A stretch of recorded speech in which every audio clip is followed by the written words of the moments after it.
Hello friends, joint family Chowdhury পরিবারের আরেকটা video নিয়ে চলে এসেছি আমি। এইটা হচ্ছে আমি মুম্বাই থেকে আসার পথে যে ভিডিওটা করেছিলাম, মানে এই রাস্তাটাই তোমাদেরকে শেয়ার করছি আমি, মুম্বাই টু আসাম। তো আস্তে আস্তে তোমাদেরকে আমি সেটাই জানাবো। আমার একটা অনেক বড় মানে এক্সপিরিয়েন্সের কথা আমি আগেও জানিয়েছি, এখনও একটা আমার জীবনের বিশাল বড় দুঃখ পাওয়া ঘটনা ঘটে গেছে, ভীষণ দুঃখজনক। তো সেটাই তোমাদের কাছে শেয়ার করব। তো এই ভিডিওটা আমার আগেই ছিল, কথাগুলো আমি এখন দিচ্ছি। তো তোমরা জানোই যে আমি যখন গেছি তখন জুলাই মাস ছিল, সেটা জুলাই মাসের 12-13 তারিখ গেছিলাম। তো যাই হোক, আমার ছুটি হয়েছিল, আমি খুব আনন্দেই ছিলাম যে আমি বাড়ি এসে যাব মুম্বাই থেকে, আর আমাকে যেতে হবে না। আমার মিস্টার যেহেতু ক্যান্সার পেশেন্ট, ওকে আর যেতে হবে না বলছে, সুস্থ আছে। তো সেটা আমি তোমাদেরকে শেয়ার করেছিলাম। কিন্তু আমি আস্তে আস্তে আমার পরিবারের আরেকজন, আমার ছোট দাদা, আমার থেকে খুব একটা বেশি বড় নয়, সে ছিল 3 বছরের বড়।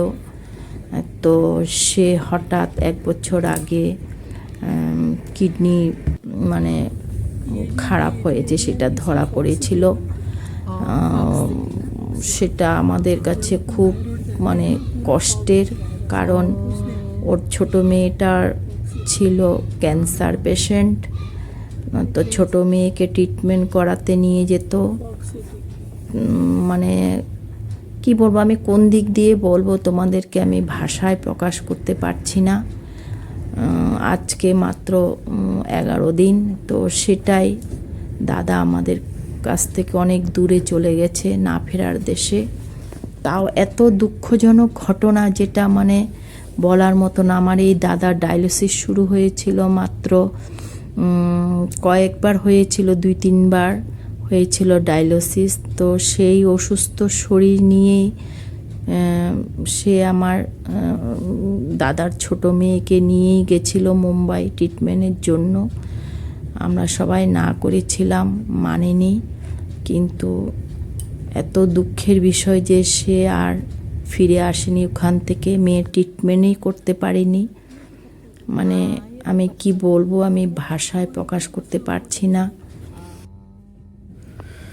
তো মানে কি বলবো, যাই হোক, দাদা আমার সেই ছোট দাদা নিয়ে গেছিল মেয়েকে, আর সাথে ছোট ছেলে বলতে জাস্ট ডিগ্রি দিয়েছে, রেজাল্টও বের হয়নি। আর মেয়ে ম্যাট্রিক পাস করেছে এবার 76% নিয়ে। তো মানে এত আনন্দ ছিল, এবারেই পাশ করেছে মেয়ে। তো দাদা খুব খুশি ছিল, কিন্তু খুশির সাথে সাথে ও রোগটা আগেই ধরা পড়েছিল, কিন্তু মাঝখানে একটু সুস্থই ছিল। আবার হঠাৎ ওকে যখন ফার্স্ট ডায়ালিসিস করা হয়, সেটাও জুলাই মাসেই ছিল, প্রথম দিকে হবে জুলাই মাসের। আমাদের আসামে গুয়াহাটিতে হসপিটালে যখন ওকে ডায়ালিসিস করা হয়, একদিকে ওকে ডায়ালিসিস করছে, আরেকদিকে মেয়ের শরীর হঠাৎ খারাপ হয়ে গেল। তো তেজপুর নিয়ে দেখলো যে ওর শরীরের অবস্থা ভালো নয়। তো যাই হোক, দাদা ডায়ালিসিস 2-3টা নিয়ে তারপরে সেই 7 সমুদ্র 13 নদী পাড়ে দাদা ছুটলো মেয়েকে নিয়ে, কারো কথা মানলো না। সবাই বলেছিলাম আমরা না যেতে, বদিকেই যেতে বলেছিলাম, কিন্তু দাদার জানি না, হয়তো মৃত্যু তাকে ওখানেই টেনে নিয়ে গেছে। তো সেখানে কাজ হচ্ছিল, ছেলেকে দিয়ে বেশি করাচ্ছিল, শরীর আস্তে আস্তে ভীষণ খারাপ হচ্ছিল। তো কিন্তু পরে আর বিধাতার কাছে আমাদের হার মানতেই হলো।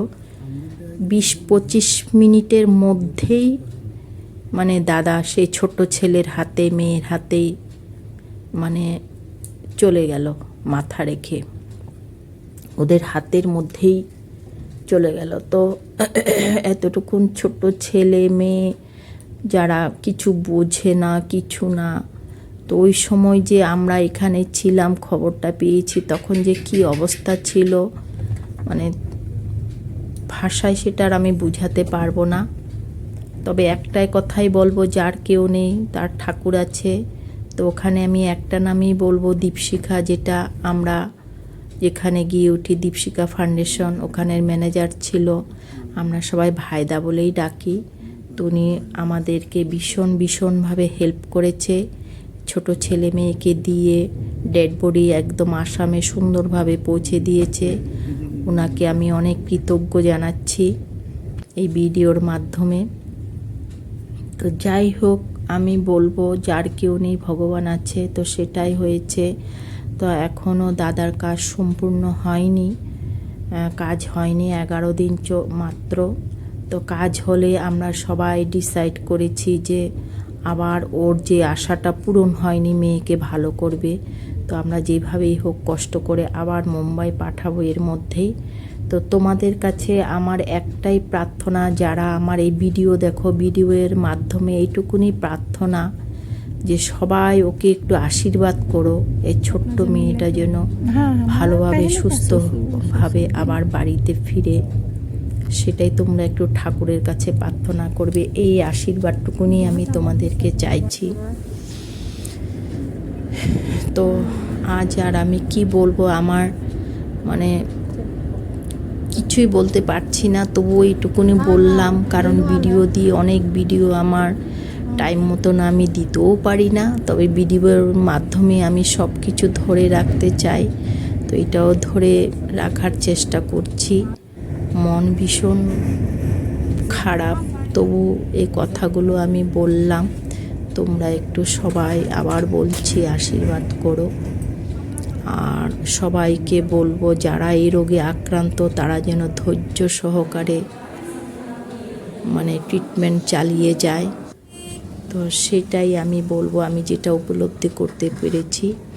তো আজকে এখানেই এইটুকুন বলতে বলতে আমি আসামের এসে পৌঁছেও গেছি। এখন আমি আস্তে আস্তে বাড়ির দিকে রওনা হব। তো সেই ভিডিওটা আগেরই ছিল, মন অনেক খুশি ছিল, প্রফুল্ল ছিল, কিন্তু কথাগুলো বলছি তো পরে, তো আমার মনটা ভীষণ খারাপ। তো আজ আর আমি কিছু বলবো না, এখানেই শেষ করব। তো আজকের জন্য এতটুকুনি, টাটা, বাই বাই।